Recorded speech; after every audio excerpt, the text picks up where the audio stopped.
नमस्कार दोस्तों, आपका स्वागत है हमारे YouTube चैनल पर।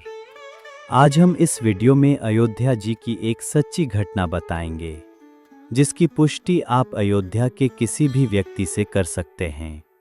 इससे पहले आप मेरे चैनल को सब्सक्राइब कर लीजिए और नोटिफिकेशन के लिए बेल आइकॉन को दबा दीजिए। श्री अयोध्या जी में कनक भवन एवं हनुमान गढ़ी के बीच में एक आश्रम है, जिसे बड़ी जगह अथवा दशरथ महल के नाम से जाना जाता है। काफी पहले वहां एक संत रहा करते थे, जिनका नाम था श्री राम प्रसाद जी। उस समय अयोध्या जी में इतनी भीड़ भाड़ नहीं होती थी, ज्यादा लोग नहीं आते थे। श्री राम प्रसाद जी ही उस समय बड़ी जगह के कर्ता धर्ता थे।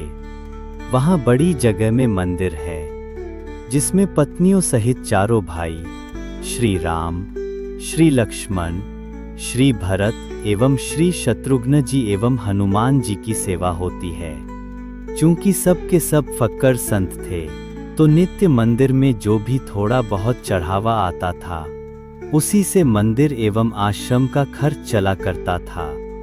प्रतिदिन मंदिर में आने वाला सारा चढ़ावा एक बनिए को, जिसका नाम था पलटू बनिया, भिजवाया जाता था। उसी धन से थोड़ा बहुत जो भी राशन आता था, उसी का भोग प्रसाद बनकर भगवान को भोग लगता था, और जो भी संत आश्रम में रहते थे वे खाते थे। एक बार प्रभु की ऐसी लीला हुई कि मंदिर में कुछ चढ़ावा आया ही नहीं।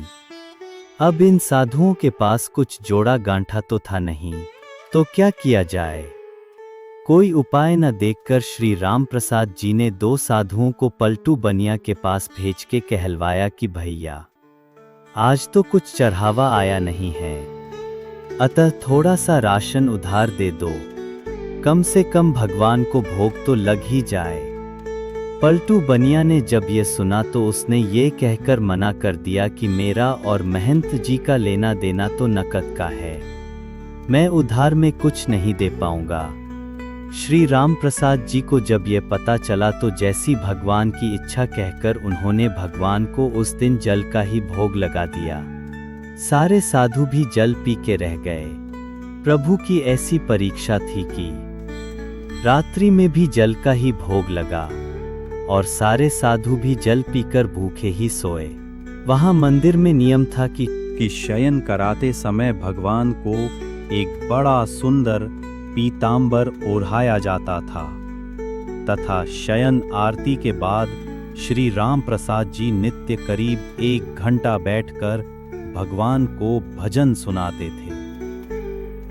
पूरे दिन के भूखे राम प्रसाद जी बैठे भजन गाते रहे और नियम पूरा करके सोने चले गए। धीरे धीरे करके रात बीतने लगी।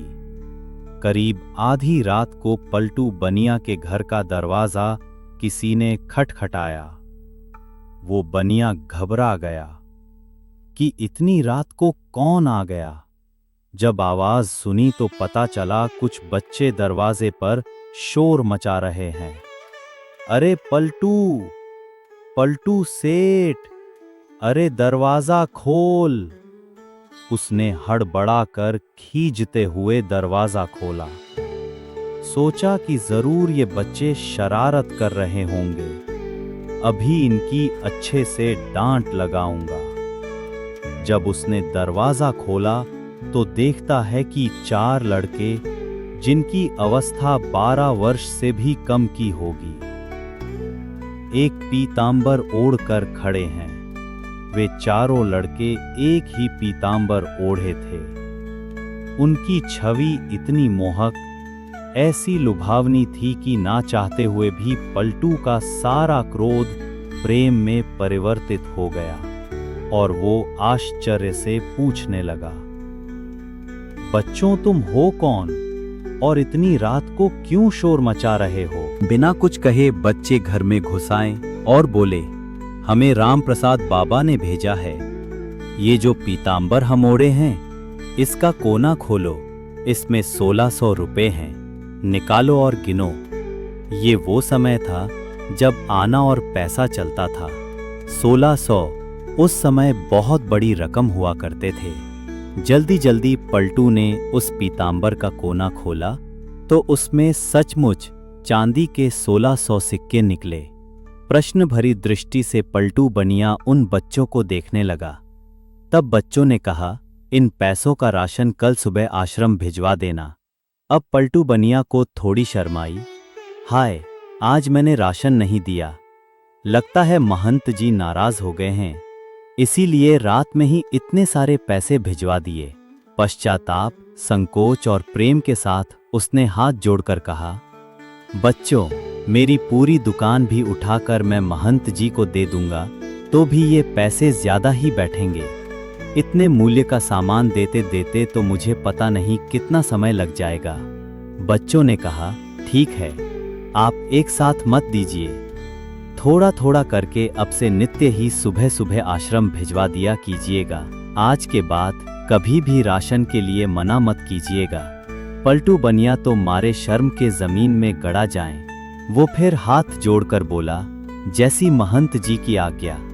इतना कह सुन के वो बच्चे चले गए, लेकिन जाते जाते पलटू बनिया का मन भी ले गए। इधर सवेरे सवेरे मंगला आरती के लिए जब पुजारी जी ने मंदिर के पट खोले तो देखा भगवान का पीतांबर गायब है।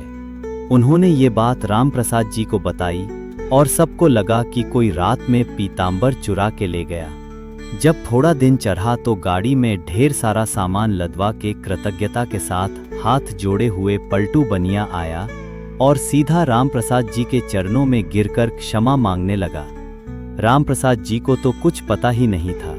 वे पूछें, क्या हुआ? अरे किस बात की माफी मांग रहा है?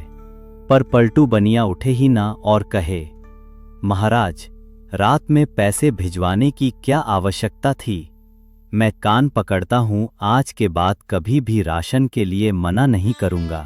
और ये रहा आपका पीतांबर, वो बच्चे मेरे यहाँ ही छोड़ गए थे।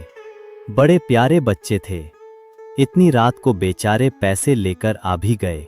आप बुरा न माने तो मैं एक बार उन बालकों को फिर से देखना चाहता हूं। जब राम प्रसाद जी ने वो पीतांबर देखा तो पता चला ये तो हमारे मंदिर का ही है जो गायब हो गया था। अब वो पूछें कि ये तुम्हारे पास कैसे आया? तब उस बनिया ने रात वाली पूरी घटना सुनाई।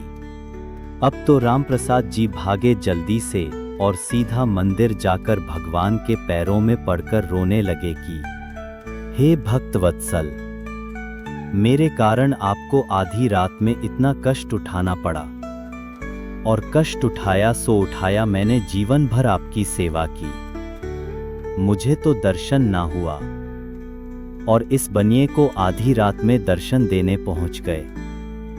जब पलटू बनिया को पूरी बात पता चली तो उसका हृदय भी धक से होके रह गया कि जिन्हें मैं साधारण बालक समझ बैठा वे तो त्रिभुवन के नाथ थे। अरे मैं तो चरण भी न छू पाया। अब तो वे दोनों ही लोग बैठकर रोएं। इसके बाद कभी भी आश्रम में राशन की कमी नहीं हुई। आज तक वहां संत सेवा होती आ रही है। इस घटना के बाद ही पलटू बनिया को वैराग्य हो गया, और यह पलटू बनिया ही बाद में श्री पलटू दास जी के नाम से विख्यात हुए। श्री राम प्रसाद जी की व्याकुलता उस दिन हर क्षण के साथ बढ़ती ही जाए, और रात में शयन के समय जब वे भजन गाने बैठे तो मूर्छित होकर गिर गए। संसार के लिए तो वे मूर्छित थे, किंतु मूर्छावस्था में ही उन्हें पत्नियों सहित चारों भाइयों का दर्शन हुआ, और उसी दर्शन में श्री जानकी जी ने उनके आंसू पोंछे तथा अपनी उंगली से इनके माथे पर बिंदी लगाई, जिसे फिर सदैव इन्होंने अपने मस्तक पर धारण करके रखा। उसी के बाद से इनके आश्रम में बिंदी वाले तिलक का प्रचलन हुआ।